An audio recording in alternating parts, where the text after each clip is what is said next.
സിനിമയുടെ വരുമാനം പെരുപ്പിച്ചുകാട്ടി കള്ളപ്പണം വെളുപ്പിക്കുന്നു. വിവരങ്ങൾ ശേഖരിക്കാൻ ഇ.ഡി. ഇറങ്ങി പുറപ്പെട്ടു. ആർക്കൊക്കെയാവും പണി കിട്ടുക? കഴിഞ്ഞ 5 വർഷത്തിനിടയിൽ കേരളത്തിൽ പ്രദർശന വിജയം നേടിയ മുഴുവൻ സിനിമകളുടെയും സാമ്പത്തിക വിവരങ്ങൾ ശേഖരിക്കാനാണ് ഇ.ഡി. ഒരുങ്ങുന്നത്.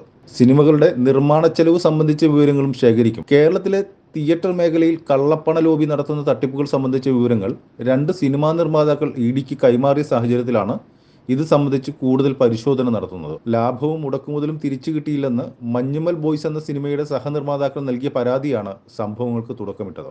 കാലങ്ങളായി സിനിമ കള്ളപ്പണം വെളുപ്പിക്കുന്നതിന്റെ ഉറവിടമാണെന്ന് പരാതി ഉയർന്നിരുന്നുവെങ്കിലും അത് അന്വേഷണ പരിധിയിൽ ഇതുവരെ എത്തിയിരുന്നില്ല.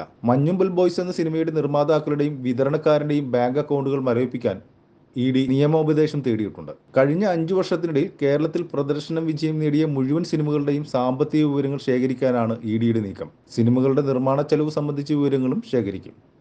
Enlight media, Kochi.